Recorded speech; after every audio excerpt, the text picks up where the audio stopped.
So the lineage of Kriya Yoga is what we need to connect with. It's the link to all the masters, right?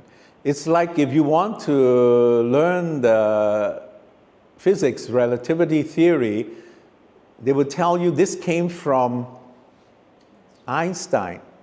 Or if you want to learn the gravity model of old physics, that's the Newtonian physics, came from Newton. Right? So Kriya Yoga comes from Mahavtar Babaji. Right? So he has given this to us. In the autobiography, it is not clear who this Babaji is.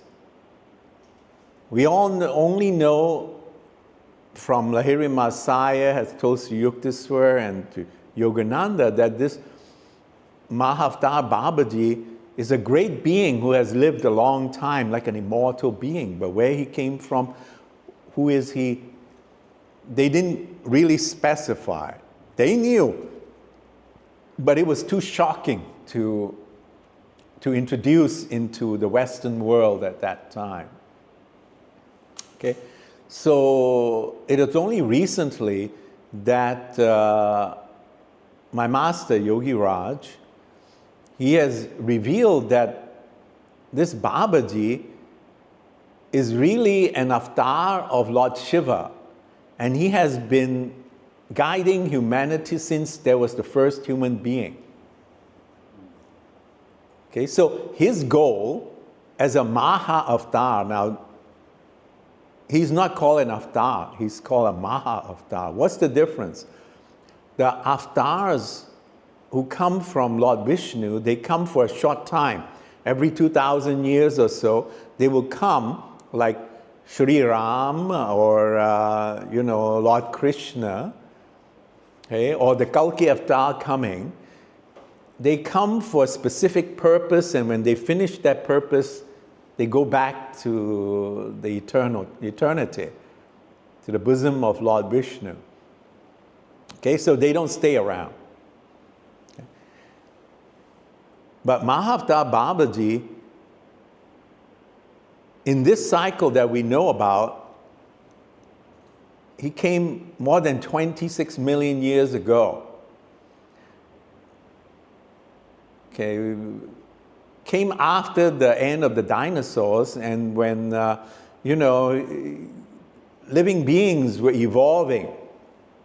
Okay, so he guided people even in the Hyperborean age, when human beings did not have such a solid physical body. He guided the human beings.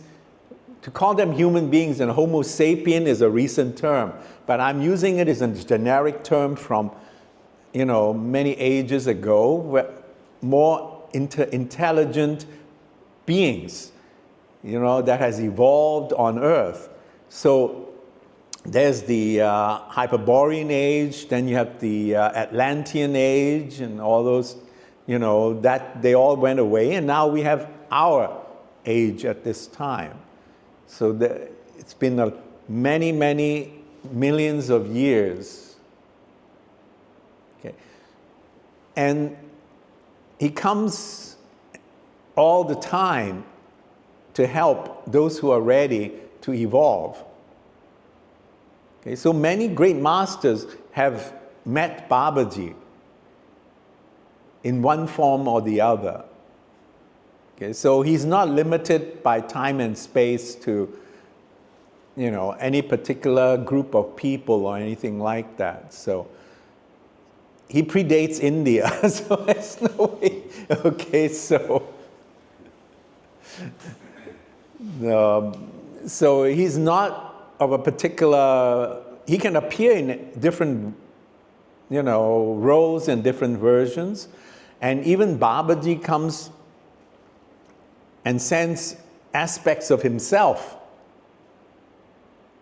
Okay, and a recent one that came to India was a great Mahayogi called Gorakshanath.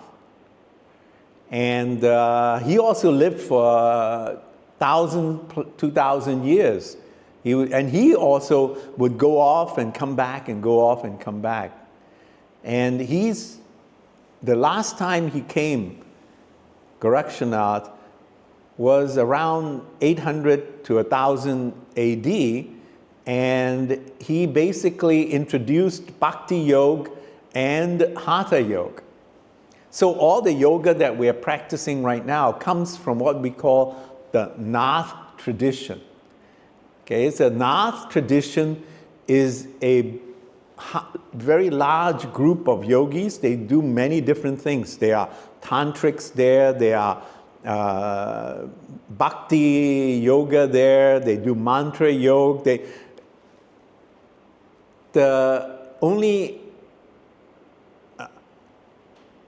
common factor is that they're all united in the goal of self-realization, and they are helping humanity. Okay, so these are the Nath yogis. Right. Now, Gorakshanath was one of the founders of the Nath yogis. The Nath yogis are the same as the Siddhas. So you've heard of the Siddhas. In the South India, they're called Siddhas. North India is the Nath yogis. Right? So in South India, you have Tirumular. Have you heard of Tirumular? Okay. But he was actually Sundarnath. Right? He was Sundarnath, came down to South India. He took the body of Mular, right? Because, and then Lord Shiva discarded his body. He had to stay at Mular, the cowherd. Right? So that's why he's called Tirumular, because he had to teach yoga in South India. But he was Sundarnath. Okay? And you have in South India, one of the Siddhas is Bhognath. Right? He's a Nath yogi. Right? So and Gorakshanath is also recognized as one of the 18 Siddhas in the South India tradition. Okay? As well as his master, the Machindranath. Okay? So Machindranath is the founder of Tantra. Okay, so the story is that in many cycles ago, it's not a recent time thing. So don't think it was a recent time thing. They come back and forth and all that. Machindranath was a great yogi, right? And his story is like this. He was meditating on the seashore, and the tide came in and he was washed out. He was in deep samadhi, so he didn't notice. He was washed out, and he got gobbled up by a whale. And the whale went down to the depths of the ocean. It just so happens that Lord Shiva was giving the introduction of Tantra to Parvati, his spouse. And he's doing it under the ocean because it's a secret. He didn't want anybody to know because it's a very high and secret technique called, Tantra. Okay. And so he's lecturing to Parvati, and Parvati is falling asleep. Lord Shiva talks and talks and talks, My wife says I do the same thing. I keep talking and I never end the sessions on time. She's always looking at me. You're still going on and on. There's so many stories to tell. What can I say? But so Lord Shiva kept talking, and then, dear, did you hear what I said? And Parvati, but Machindranath inside the whale said, "Yes, my lord." He said, "Who's that? Where does that come from?" So Machindranath became a disciple of Lord Shiva and learned all the high tantras. So when he came back out from the whale later on, he, founded all the tantric lineages and stuff like that. But he was wandering India and all that. And then he contacted Lord Shiva and said, I want to have a disciple. And Lord Shiva said, okay, that's fine. Find a disciple. But Machindranath said, I want a disciple who is greater than me.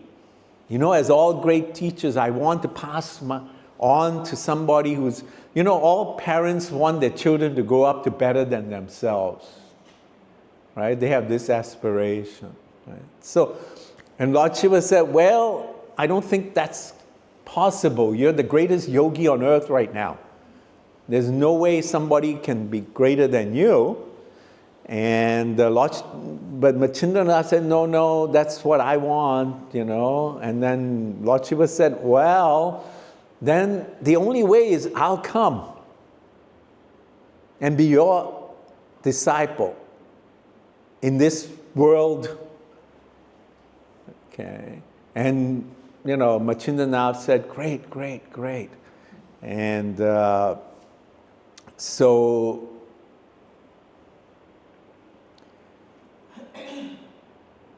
Lord Shiva said, now I'll come in the ashes of your fire. Okay, so next time you do your fire ceremony, because all the yogis at night, they're going to build up a fire. And they're going to meditate in front of the fire. And then when the ashes are done, when the fire comes down, they smear the ashes on their body. Okay, so in the morning, Machindranath collected the ashes from his fire. And he said, now what should I do? I'm a wandering yogi. I can't, raise a kid, I mean, what am I going to do? I'm not a father figure. What the heck? So he kept wandering. He kept the ashes from Lord Shiva. And he was wandering around. And finally, he went to a house because he's a wandering yogi. He goes to houses like the Buddhist monks and asks for food, right? Every day in the morning. So he went into this household, knocked on the door, and this lady comes, and this lady, is this, got red eyes, practically crying, and he said, oh, hello, yeah, here's some food for you. And Machindranath said, why are you so upset? What's wrong? Well, I've been wanting to have a boy, a son for years and years. My husband is so angry with me because we don't have a child and all that. So Machindranath said, okay, here, I'll bless you. This is ashes. You take this, put these ashes out, and in the morning, you will have a baby, right? Actually, what he did was he said, you should take the ashes with water, and your womb will, fructify, and you'll have a baby. Okay? So she said, oh, great, Mr. Yogi, that's great, And so, but I'll wait for my husband to come back from work and let him know, right? And so Machindranath wanders off, and he says, that's great. When the baby grows up, I'll come and take care of him, Then I'll teach him, and he'll become my disciple once he's grown up. So the woman waited for her husband to come back, and then she very excitedly told him what it was all about. And he was very angry. He said, you got cheated by that yogi. Nobody can give you a baby with ashes. That's ridiculous. So he was very upset, and so he took the ashes and threw it out the window. Instead of letting her drink it, threw it out the window, and it landed on a pile of dung. You know, in India, they have these cow patties. You know, right? Big piles of it. You've seen them, you know, big piles, round patties and stuff, cow patties. He threw it out, and it landed on a bunch of cow patty. And the wife would say, oh, okay, all right, I guess it's not meant to be. And they sort of forgot all about it. 7 years later, Machindranath came knocking on her door and said, hey, lady, where's my disciple? I can feel my disciple is, grown up now. I want to see him and teach him and take him around. The lady was confused. What disciple? What are you talking? You know, the baby that I blessed you with. He says, oh no, my husband threw the ashes away. I never did it. And he said, where? Where did he throw the ashes away? And she said, oh, that big pile of dung. Okay. And so Machindranath said, weird.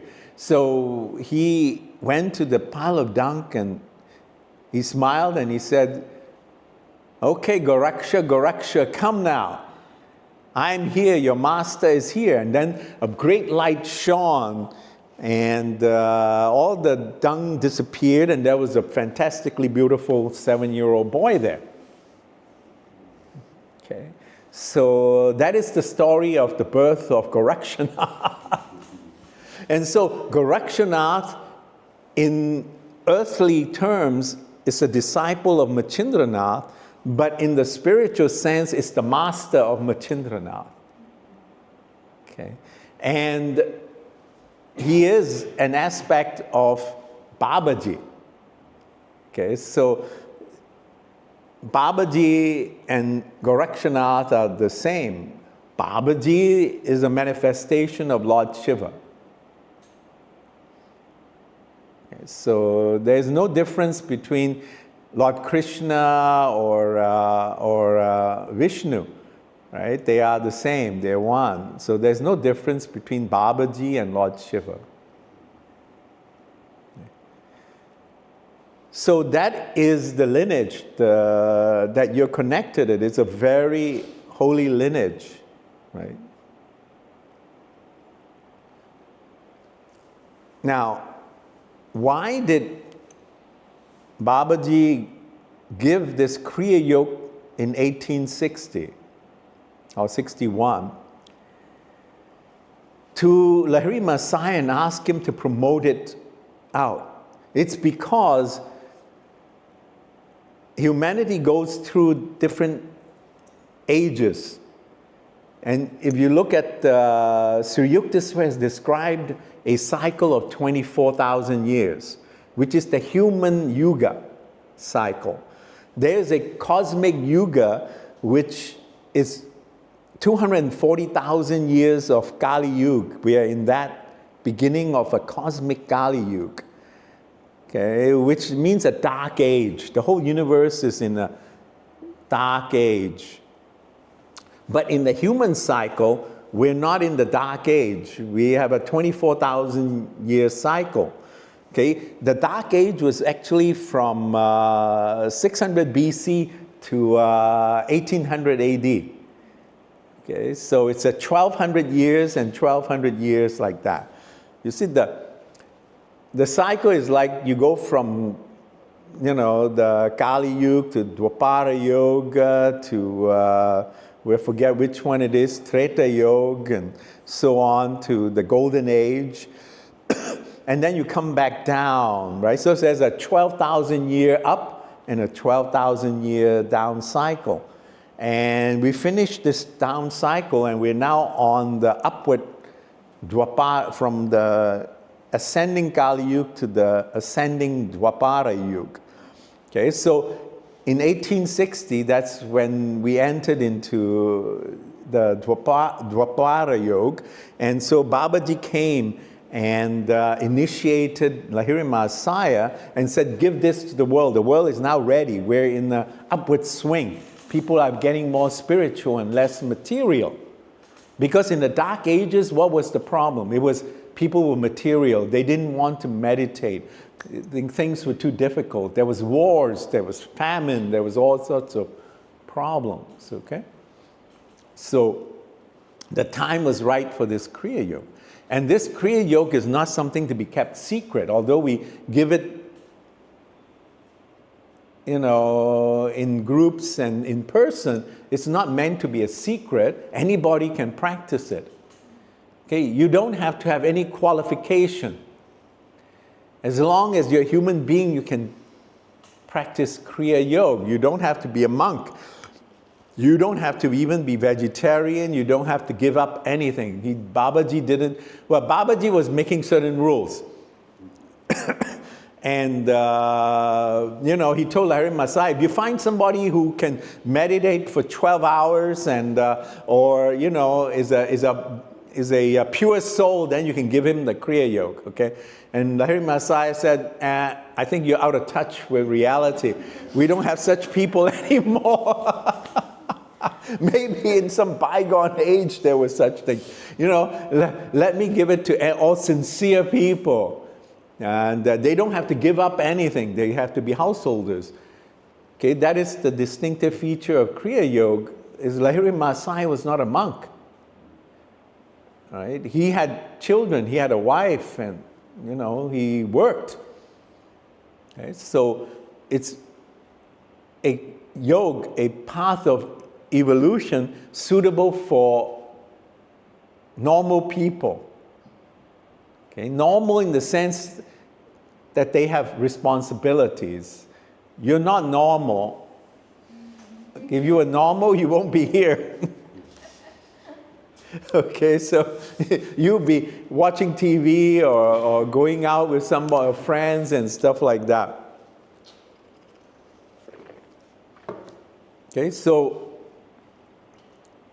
a distinctive feature of this Kriya Yoga, different from a lot of the other yogas, is that it's suitable for householder yogis. So that's why we're householder yogis. My master is a householder yogi. So he's here to demonstrate that even if you have, just like Lahiri Masai, even if you have children, even if you have responsibilities, you can still become self-realized and God-realized. Okay. And the techniques can be practiced by anyone, but the effectiveness will depend on your karma. Right? Some people ask me, they say that you can become self-realized in 6 years or 12 years or 24 years. Which is it? I said, well, it depends on your karma and how hard you practice. Right? Life is not like an Olympic game race. In Olympics, the 100 meters, they all are lined up. All have equal chance, and then they run straight out and only one person can win. In life, we are all starting at different points. Right? When you were born, you have your karma, which is different from Max's karma, which is different from Jolene's karma. They're not the same. Right? So you have only you know what trouble you have. Nobody else know what trouble you have. Okay, so we have to overcome those karma to be able to do our practice. So that's why it varies from individual to individual. Okay. The only promise that the great masters made is that if you put all your effort into it, as much as your circumstance allow, okay, whatever circumstance allow, you do make the most of it, you will be able to achieve self-realization in one lifetime. Right? That's what Yogananda has put in the self-realization, the autobiography of a yogi. That's what my master says. And they also say, if by whatever chance you didn't quite make it in this one lifetime, you'll definitely make it in the next. Okay, but you have to be sincere. Okay, people say, well, I'm making a great effort, but what is this great effort? You're still watching 4 hours of TV and doing 1 hour of Kriya. Is that your maximum effort? Okay, so the great master says, like Yogananda who said, if you take, one step towards God, God will take the 9 steps towards you. But what he had to explain was that 1 step was all your effort. It's not a tiny step. It's your maximum effort was to do that 1 step. There's no way you can do more than 1 step towards God. I mean, the distance is so vast. But if the divine sees that you've made that kind of effort, he or she will bridge that gap, right? But you have to make the effort. And I'm not saying you have to give up everything. I'm saying do your duty. Do what you need to do with your life, what you have committed, but use your free time wisely. That's why I wrote the book called Living a Spiritual Life in a Material World, is to use your time wisely. Your free time, you have free time. So that is the feature, the lineage and the feature of Kriya Yoga. Now, how and what does Kriya Yoga do for you? And what does self-realization actually mean? Why do we need to get self-realized?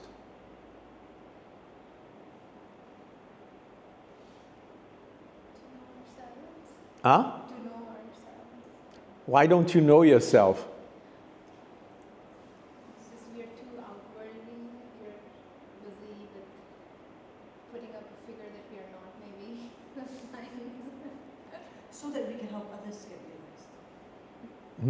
So that we can help others get realized when we are realized. Okay, but why aren't you realized already? Because of all the karma. Yes, and where did the karma come from? From past lives of unrealization. Because you accumulated. You see, every lifetime you lived, you accumulated more karma, and that karma is like layers of obstruction. So it's hiding your true self from you. When you first took the human body many, many lifetimes ago, you were enjoying the physical body and say, oh, it's so fun to have the 5 senses and stuff, but I know who I am. I'm really this, divine soul. I'm not trapped in this body. But as you came back for more enjoyment and more enjoyment, you forgot who you were. It's like when you watch a movie, sometimes you get so engrossed in the action or the tragedy or the drama, you practically think you're in the movie. You're one of the characters there. You cry for the character. You become involved in the character. But you're outside of that movie. Right? But we've become identified with the movie.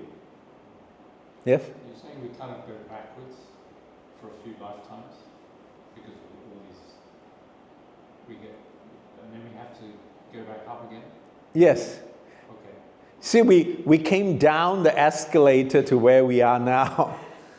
We need to take the upwards escalator. That's what we call spiritual evolution. It's returning to the source. Have you ever heard of, what does returning to the source mean? It means where we came from, going back home. So if you come all the way down and then go back up again, you're just back where you started. So Yes. why bother? Well, nobody knows why we did it in the first place. There are 10 questions the Lord Buddha never answered. Okay, this is one of them. How did suffering start? he never answered that. He said, look, don't worry about that, because you don't have the experience or the way of understanding that.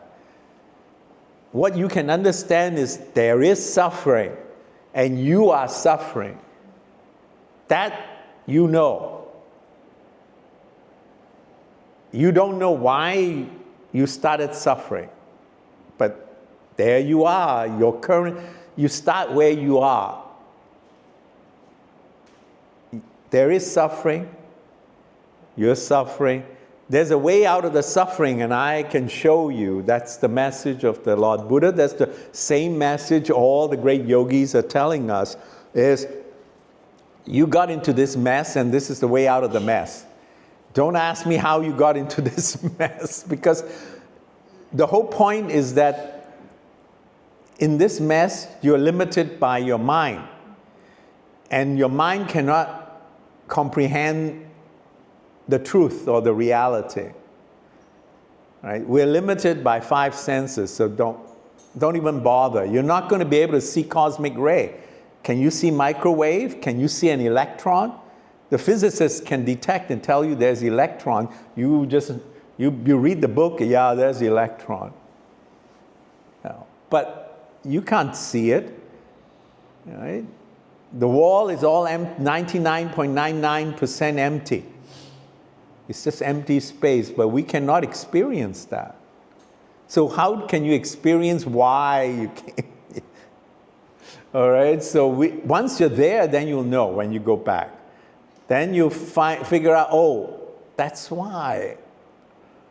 I mean, now, self-realization is when you realize that you're not the body and the mind that decays and dies. And it's not a book thing, it's your experience. You have to actually experience it. And it's a series of experiences that lead you to be able to experience that this body is not you. Reading it doesn't work. My telling you doesn't work. I can say, and you repeating it, I'm spirit, I'm truth, but I'm love divine, this body mine, a dream of mine. It's nice and we get inspired, but it doesn't change anything. Change only comes from experience.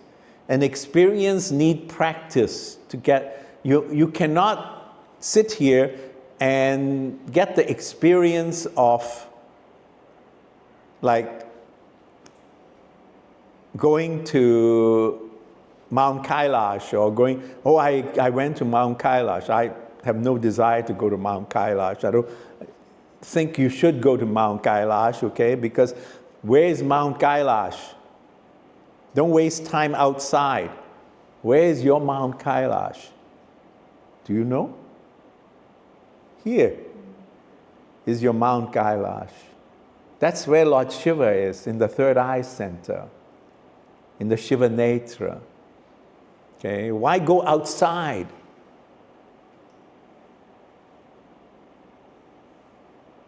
Okay, my master, like all the great masters, says, the truth lies within you. Don't look for truth outside of you. It's fun to go on some pilgrimages. I've done that also. I'm not saying don't ever do it, but that's not going to change. I mean, you can go to Varanasi and go to the Lord Shiva temple there. You visit all 12 Jyotirlings. Where are the real Jyotirlings? They're in your chakras. 6 chakras up and 6 chakras down are the 12 Jyotirlings. So each Jyotirling is, you visit the Jyotirlings when you go up and down your chakras. You don't have to go and try so hard outside. It's more important to do the Omkar Kriya. Okay, the practice we're doing is you're visiting the 12 Jyotirlings. Okay. And Yogananda has said in the autobiography, and my master has repeated the same thing, is that one Kriya breath well done is equivalent to 1 year of spiritual evolution. So if you do 36 Kriyas, you're evolving 36 years. If you do 144 Kriyas, you evolve 144 years. So like in 1 day, you can evolve 144 years. So in 1 year, it's 365 times the 144, whatever that is, right? So it's a big number. You can evolve 1 million years in less than 20 years. Right? In this lifetime, you can evolve, but you're not evolving your body. You're evolving your consciousness. Right? The body evolution takes much effort. You actually have to live many lifetimes for the body to evolve. Your descendants, 1 million years from now, God knows what they look like, maybe like in the science fiction. They're just this big one head, and all their body, who knows what it looks like? Nobody knows. They will be looking like aliens to you. I mean, it's like if you went back and met the Neanderthal, or even before that, the little ape mans and stuff, they won't know you're their descendant. Right? You look so different from them. Right? So we don't know how physically we're going to evolve, but we can evolve spiritually. Our consciousness, when I say spiritual, it means our consciousness evolves. So we can evolve to the level where our consciousness is no longer limited by our thinking mind. It's not even limited by our awareness mind, the supermind, which is Manas is the thinking mind, supermind is Buddhi. What is beyond Buddhi? That is your true self, which we call the Atma or the Purush. So those are just names. From an experience point of view, it's that you're able to experience your consciousness beyond the body, right?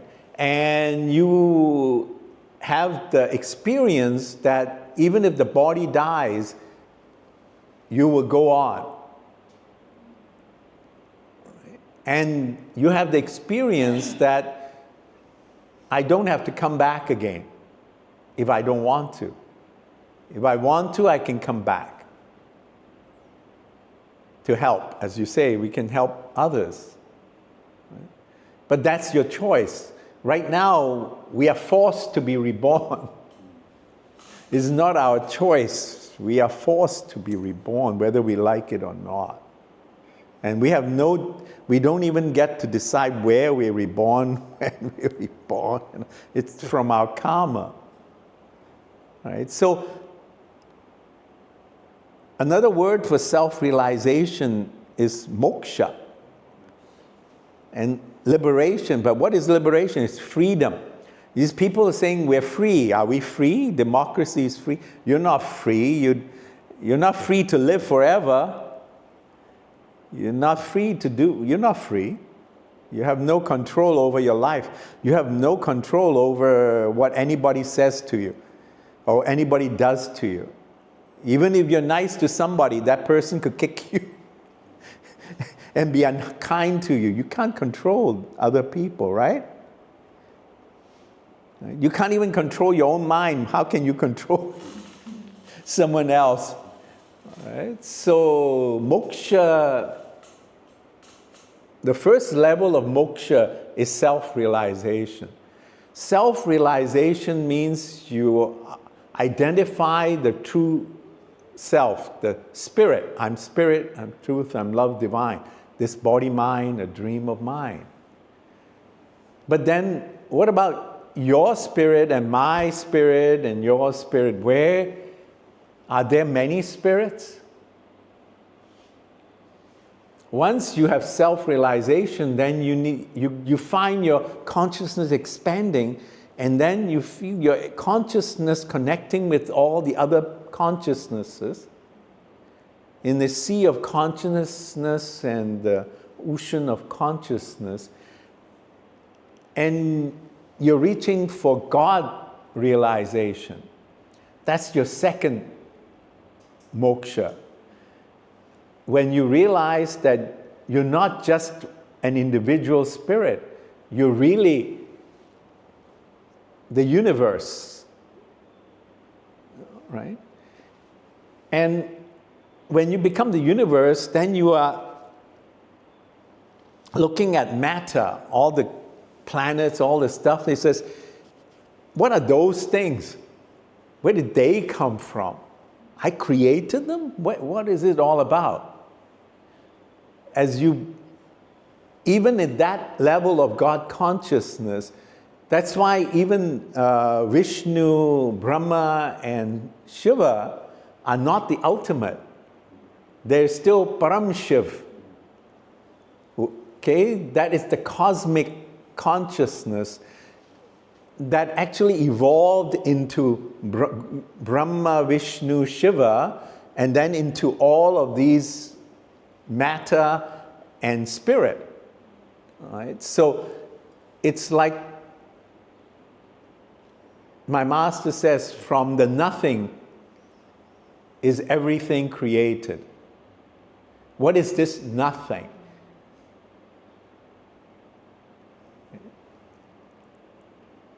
That nothing that contains everything.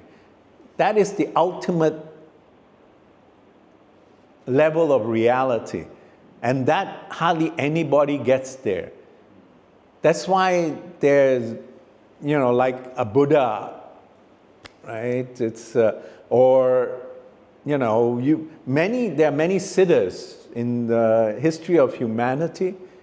Okay, siddhas have God consciousness. But to go beyond the God consciousness, to go to the nothing, there is no return from the nothing. Once you go into the nothing, to the absolute, the universe will have to be destroyed for the nothing to come back out again to everything, right? It's the Big Bang. Okay, what is the Big Bang? It's where was the thing that banged up? Where was it initially, right? So those are things which are beyond our mind. And you can only realize those when you go into that level of consciousness. I mean, when somebody tells you, gives you these really physics, mathematical formulas, and you look at it, it's all gobbledygook. Right? But if you have learned, you've gone through all the stuff, you understand what the formula is. And they're telling you, I have a problem in this unified field theory. It doesn't work. I cannot find the equation that, will bridge the gap between general relativity and quantum physics. Quantum physics is on this level, general relativity is in that level, and how can I bridge and come up with a unified theory of physics? But to you it's all nonsense because you're not a physicist, you haven't got that kind of experience. They are struggling, and you're saying these people are crazy. What are they struggling about with their formulas, right? So the same, if you haven't got to that consciousness, haven't got to that level, telling you about what it is at that level is meaningless. So the great masters give us these little lies to help the children. Oh, it's just a play of God. Okay, this is a leela. All right? Or this is this. All the theories that all the great masters give us are just beautiful lies to help us. Okay? They're not lies to hurt us. They are lies because they cannot tell us the truth in the human languages. And we're not ready for them to give us the experience. Sri Yukteswar didn't tell Yogananda what the samadhi of seatless samadhi is. He couldn't describe it. He touched him and gave it to him when Yogananda was ready. So he experienced that state. All right? So all the words in the world, you can write a whole book on the seatless samadhi, and it still will not help you get there. And you will still not understand what it is. It's just words, words, and words. Right? Now, does that mean that you don't have to have understanding? You still have. You still have to look at understand different types of samadhi. When you actually get there, then it makes sense. All right? Before you get there, it doesn't make any sense. Why? Okay. A person can study all the yoga books and read all the texts and stuff. They have the understanding. But they don't have the experience. It's useless. But if you have the experience and you don't understand what experience you have, you get confused or you get scared. Students say, oh, I was scared. I had this experience. I don't know. I don't. And then he says, I'm scared of meditating because I lose myself. That's because they had an experience, but they didn't understand the experience. And so you need to have experience and understanding. You cannot have experience without understanding, because then you can misinterpret the experience. That's why it's important to have a master. Because if you have an experience you don't understand, you can talk to the master and he can clarify. If you're on your own, you're confused. What kind of experience? I better not meditate. I might, my body may just give up. I may just sit there and my heart will stop. Because the samadhi state, your heart hardly beats, right? You're in a very quiet state. Your brain waves become like, so people will think you're dead, right? But not quite. There's definitely still the impulses and stuff like that. But so if without the understanding, you have confusion when you have experience. If you only have understanding and no experience, that means you don't practice. If you don't practice, you just read the book, it's useless. If you practice but you never read the book, it's also not helpful, because you'll go into confusion and illusion. That's why some people practice a little bit and they have some experience and they think they are God. They put them into hospitals, and or they think they are an avatar. How many avatars are there in India? Do you think there are really that many avatars? Give me a break, come on. There are not that many avatars. Okay, you can only have a few. Sometimes in a whole generation, may not even have a single avatar. Right? So there are so many on avatars in India. Which one is what? Okay, so it's not possible so it's all it's not that they may think they are, but that's a confusion, illusion, delusion. Right? They're deluded to think they are avatars.